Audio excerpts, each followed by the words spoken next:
Hello guys, my name is Umang Agarwal और 2018 में मैंने AIR 160 पाई थी गेट एग्ज़ाम में।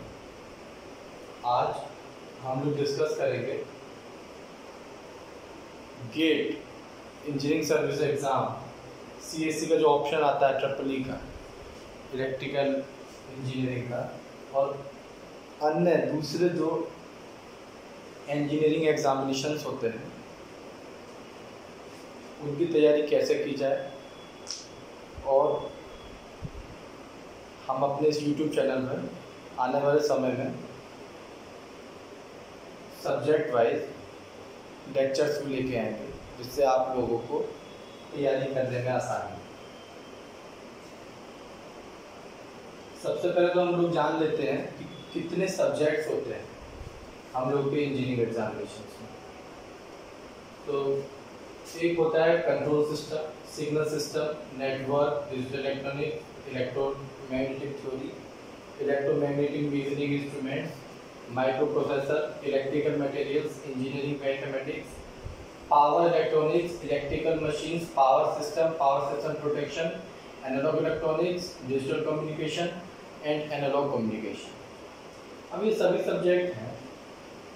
एक्चुअली मैं चाहता हूँ कि आप लोग किसी भी एग्ज़ाम की तैयारी कर रहे हो, चाहे वो इंजीनियरिंग सर्विसेज हो सकता है, गेट हो सकता है, या आप IAS की वो सिविल सर्विसेज की तैयारी कर रहे हो और उसमें आपने ऑप्शन इलेक्ट्रिकल इंजीनियरिंग चुना, तब आप कैसे तैयारी करेंगे और उसके लिए एक वे फॉरवर्ड क्या होना चाहिए। अच्छा, वीडियो स्टार्ट करने से पहले मैं एक चीज़ और बताऊँगा कि सब्जेक्ट ये एग्जामिनेशन वाइज, जैसे गेट के लिए आपको किस तरीके से तैयारी करनी चाहिए, कौन सब्जेक्ट में, क्योंकि हर एक सब्जेक्ट का हर एक एग्जाम में अलग टाइप का वेटेज होता है। अगर आप इंजीनियरिंग सर्विस की बात करेंगे तो उसमें आपका माइक्रो प्रोसेसर जो है वो ज़रूरी सब्जेक्ट हो जाता है। वहीं गेट की बात करेंगे तो माइक्रो प्रोसेसर से बहुत सा एक क्वेश्चन आ जाए और आता भी नहीं है कोई, वो भी क्वेश्चन नहीं आता। 2018 जब मैंने एग्ज़ाम दिया तो एक भी क्वेश्चन नहीं आया था। अब जैसे डिजिटल इलेक्ट्रॉनिक्स की बात कर लें, ये तीनों के लिए बहुत इम्पॉर्टेंट है, गेट के लिए, इंजीनियरिंग सर्विसेज के लिए और सिविल सर्विस के लिए भी। यही हम बात कर लें नेटवर्क की, सिग्नल सिस्टम की, कंट्रोल सिस्टम की, ये सब ऐसे सब्जेक्ट्स हैं। मैंने सीरीज वाइज लिखा है। मैंने जैसे आपका होता क्या है कि गेट में तो इस टाइप का नहीं रहता है पेपर 1 पेपर 2, लेकिन आपका इंजीनियरिंग सर्विसेज में और सिविल सर्विसेज में ये एग्ज़ाम जो है 2 पेपर में रहता है, पेपर 1 और पेपर 2।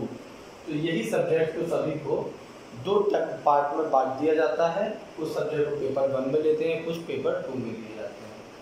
अब यहाँ पर अगर हम देखते हैं तो जो मैंने लिखा है GEC, G फॉर गेट हो गया, E फॉर इंजीनियरिंग सर्विसेज हो गया और C फॉर सिविल सर्विसेज हो गया।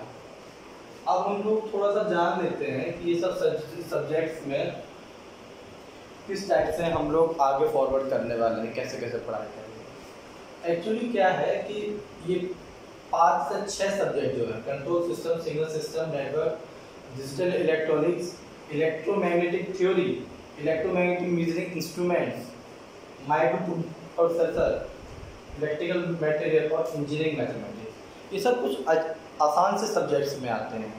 ये सब की तैयारी की जा सकती है। और जो हम कहते हैं ना कि बेसिक सब्जेक्ट, वो ये होते हैं सबसे ज़्यादा बेसिक। जैसे अगर हम इंजीनियरिंग पढ़ रहे हैं तो सबसे पहला सब्जेक्ट हमें कौन सा चुनना चाहिए, क्योंकि बहुत सारे चीज़ में आपके कुछ सब्जेक्ट आएंगे, आपको उनकी हेल्प लेनी पड़ेगी तभी आप सॉल्व कर पाएंगे। जैसे आपका सिग्नल एंड सिस्टम है, ये सब्जेक्ट ऐसा है कि आप इलेक्ट्रिकल मशीन पढ़ रहे होंगे, वहाँ भी काम में आएगा। पावर इलेक्ट्रॉनिक्स पढ़ रहे होंगे, वहाँ भी काम में आएगा। इसका जो लाप्लास ट्रांसफॉर्मेशन है वो बहुत इम्पॉर्टेंट है, वो हर जगह काम में आ जाता है। दूसरी चीज़ नेटवर्क आपका हर जगह काम में आएगा। अरे कोई भी बड़ा सा नेटवर्क, मतलब आपका पावर प्लांट है, जैसे पावर सिस्टम में आप जब करेंगे, पावर सिस्टम प्रोटेक्शन में करेंगे, तो कोई प्लांट है, कुछ भी है, आप उसमें सबसे पहले देखेंगे उसको एक नेटवर्क में, एक सर्किट में आप ड्रॉ कर लेंगे छोटे में, एंड देन आप उसको सॉर्ट आउट करेंगे, सॉल्व करेंगे, तो उस समय आपका नेटवर्क काम में आएगा। ये दोनों के दोनों आपके कंट्रोल सिस्टम में भी काम में, कंट्रोल सिस्टम वैसे भी काम में आता है, और भी सब्जेक्ट्स में जब आप पढ़ने बैठेंगे तो कंट्रोल सिस्टम भी कुछ कुछ जगह पे आपको मदद मिलेगी। तो ये सब बेसिक सब्जेक्ट्स में आते हैं। अब डिजिटल इलेक्ट्रॉनिक्स हो गया, तो ये जब आप पढ़ेंगे इसमें भी आपको सिग्नल सिस्टम की हेल्प मिलेगी। इसमें आपको इलेक्ट्रोमैग्नेटिक मेजरमेंट इंस्ट्रूमेंट, ये इसकी भी कुछ कुछ पार्ट इसमें आता है डिजिटल इलेक्ट्रॉनिक्स में। और डिजिटल इलेक्ट्रॉनिक्स बहुत ज़्यादा इंपॉर्टेंट है, बहुत ज़्यादा इंपॉर्टेंट है, और स्कोरिंग सब्जेक्ट है ये। अगर आपने बढ़िया से पढ़ लिया तो आपके जितने मार्क्स का आएगा उतने मार्क्स फुल आ सकते हैं। ये इंस्ट्रूमेंट्स जो होता है ये थोड़ा थ्योरेटिकल सब्जेक्ट है, इसमें मैं आपके न्यूमेरिकल्स कम रहते हैं लेकिन थ्योरी ज़्यादा रहेगी। वहीं अगर आप देखेंगे माइक्रो प्रोसेसर, ये पूरा थ्योरी, 80% थ्योरी 20% न्यूमेरिकल। वो भी न्यूमेरिकल नहीं है, उसमें भी आपके कुछ कुछ कीवर्ड्स हैं, वो चीज़ आपको अप्लाई करके एक दे देगा कि ये फंक्शन बनाना है, आपको इस टाइप से इस माइक्रो प्रोसेसर को चलाना है, तो उसकी पूरी एक एक चीज़ लिखी तो वो आपको लिखना पड़ेगा। इलेक्ट्रिकल मटेरियल है, ये सिर्फ एक सब्जेक्ट एक एग्जाम में आता है, इंजीनियरिंग सर्विसेज। इंजीनियरिंग सर्विसेज में इलेक्ट्रिकल मटेरियल भी एक सब्जेक्ट आता है, और आपका गेट में और सिविल सर्विस किसी में ये नहीं आता है। आपका इंजीनियरिंग मैथमेटिक्स आपका गेट में आता है, और इंजीनियरिंग सर्विसेज में भी आता है, किस में, आपका मेन पार्ट में नहीं आता है। प्रीलिम्स जब आप देंगे उसके पेपर 1 में आएगा, प्रीलिम्स के पेपर 1 में, जो कि आपका 10 सब्जेक्ट्स है ना उसमें जीएस के, उसमें ये ईएसई में पूछ लिया जाता है इंजीनियरिंग मैथमेटिक्स। तो 2 चीज़ों के लिए ईएसई के पेपर 1 ऑफ प्रीलिम्स के पेपर 1 में आ जाएगा। अब आप इन हार्ड सब्जेक्ट्स में आ जाइए, जो सो कॉल्ड हम कहते हैं कि कोर सब्जेक्ट है इलेक्ट्रिकल के। जैसे आपका आ गया पावर इलेक्ट्रॉनिक्स, ये कोर सब्जेक्ट हो गया। इसमें भी आपको जो है स्कोरिंग सब्जेक्ट है, लेकिन बहुत सारी चीज़ें ऐसी हैं जो थ्योरी बेस्ड हैं, आपको मज़ा नहीं आएगा क्वेश्चन सॉल्व करने में। इलेक्ट्रिकल मशीन्स, जब भी हम इलेक्ट्रिकल इंजीनियरिंग को सोचते हैं तो यही एक ऐसा सब्जेक्ट है जो सबसे पहले हमारे दिमाग में आता है, इलेक्ट्रिकल मशीन। बच्चे को देखा जाता है कि वो पूरा समय इलेक्ट्रिकल मशीन्स पे लगा देते हैं। आप समय लगाइए हर एग्ज़ाम में, अगर चाहे आप गेट लीजिए, चाहे इंजीनियरिंग सर्विसेज ले लीजिए, चाहे सिविल सर्विसेज का ऑप्शनल पार्ट ले लीजिए, उस सभी में स्कोरिंग मतलब सबसे ज़्यादा वेटेज रहता है इसका सब्जेक्ट। लेकिन इसी में पूरा टाइम खपा देना कोई होशियारी वाली बात नहीं। इसलिए मैंने कहा कि हम सबसे पहले ये बेसिक सब्जेक्ट जो है ये पढ़ेंगे, कि हमारे अंदर एक कॉन्फिडेंस आ जाएगा कि हाँ हम कुछ कर सकते हैं। उसके बाद हम हार्ड सब्जेक्ट्स पे आएंगे, उसमें भी हम देखेंगे कि कौन कौन सी चीज़ हमें छोड़नी है और कौन कौन सी करनी है। अरे हमें पूरे 100 में से 100 मार्क्स तो नहीं लाने, हमें कैसे भी करके एग्ज़ाम को पास करना है। मेरे 73 मार्क्स आए थे 100 में से, और मेरी 160 रैंक आई थी। तो पूरे मार्क्स नहीं लेके आने होते हैं। उसके बाद पावर सिस्टम के ही 2 पार्ट हो जाते हैं, पावर सिस्टम और power system protection. Power system protection सब काइंड ऑफ थोड़ा सा आपका थ्योरेटिकल हो जाता है, और पावर सिस्टम पूरा आपका numerical plus theory kind of दोनों होता है उसमें। पावर सिस्टम वही हो गया जो आप जब भी आप निकलते हैं रोड पर, आप देखते हैं कि तार बिछे हुए हैं, इलेक्ट्रिकल लाइंस हैं। जैसे मैं अभी जो करेंटली काम कर रहा हूँ वो BSPSCL इलेक्ट्रिसिटी जो बोर्ड कहते हैं, electricity department, Bihar electricity department में काम कर रहा हूँ। तो हम लोगों का तो मेनली यही चीज़ का ज़्यादा काम है, power system protection. Power system तो हम बाहर देख लेते हैं, लाइन बिछी हुई हैं, पोल है, हमारे पास लाइन आ रही है तो हम डे टू डे लाइफ में देखते हैं। पावर सिस्टम प्रोटेक्शन का मतलब हो गया कि कोई भी फॉल्ट आने के बाद, जैसे एक होता है बड़ा ट्रांसफार्मर, एक होता है जो आपके घर के आसपास लगा हुआ है, उसे कहते हैं डिस्ट्रीब्यूशन ट्रांसफार्मर, और एक ट्रांसफार्मर होता है जो पावर जो है आपका 33 kV को 11,000 में कन्वर्ट करता है। तो वो जो ट्रांसफार्मर रहता है वो बड़े बड़े ट्रांसफार्मर होते हैं, MV के ट्रांसफार्मर, 10 MV का ट्रांसफार्मर होगा, 5 MV का ट्रांसफार्मर होगा।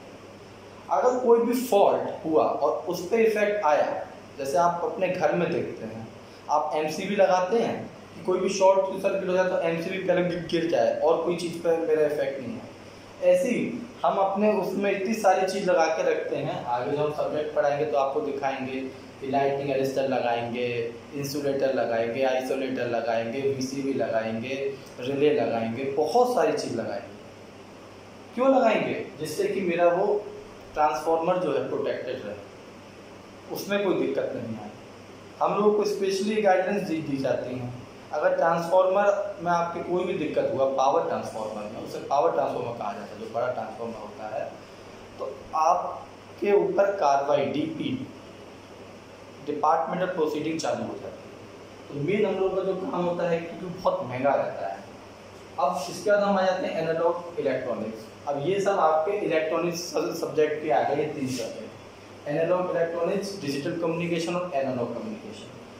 ये तीनों ही में से गेट में तो सिर्फ एक रहता है एनालॉग इलेक्ट्रॉनिक्स, जिसमें मैंने बहुत कम पढ़ के गया था, क्योंकि हम इलेक्ट्रिकल वाले जो होते हैं इलेक्ट्रॉनिक्स वाले सब्जेक्ट्स में मार्क खा जाते हैं, कम पढ़ते हैं, नहीं इतना अच्छा समझ में आता। तो मैं आप लोगों को ये भी बताऊंगा कि इन सब सब्जेक्ट्स में कितना पढ़ना है, क्या पढ़ना है, जितना आपका जो है वहाँ पर जाके कुछ क्वेश्चन आप सॉल्व कर लो, आपको 100% नहीं देना है। एक चीज़ मैं आपको बताऊंगा, जो हमारे वीडियो का शेड्यूल रहेगा वो एक वीडियो रहेगी per day, Monday, Tuesday, Wednesday, Thursday, Friday, Saturday, 6 दिन में एक वीडियो रहेगी। संडे में बस वीडियो नहीं रहेगी, क्योंकि थोड़ा सा मुझे भी उस दिन रेस्ट चाहिए और अदर काम के लिए टाइम चाहिए। मैं कोशिश करूँगा कि एक जो टाइम मैनर मैं आपको वीडियो प्रोवाइड करूँ, लेकिन मैंने कहा कि मैं वर्किंग हूँ, तो जितना हो सकेगा मैं हेल्प करूँगा। आप लोगों को कोई भी दिक्कत हो आप कमेंट सेक्शन में लिख सकते हैं, मैं वहाँ पर आप अपना व्हाट्सएप नंबर भी शेयर कर दूँगा। अगर आपको ज़्यादा कोई दिक्कत है तो मुझे व्हाट्सएप भी कर सकते हैं, ईमेल आईडी शेयर कर दूँगा, ईमेल भी करके पूछ सकते हैं। चलिए इस वीडियो को यहीं ख़त्म करते हैं। इस वीडियो को लाइक कीजिएगा, सब्सक्राइब कीजिएगा और शेयर कीजिएगा। धन्यवाद।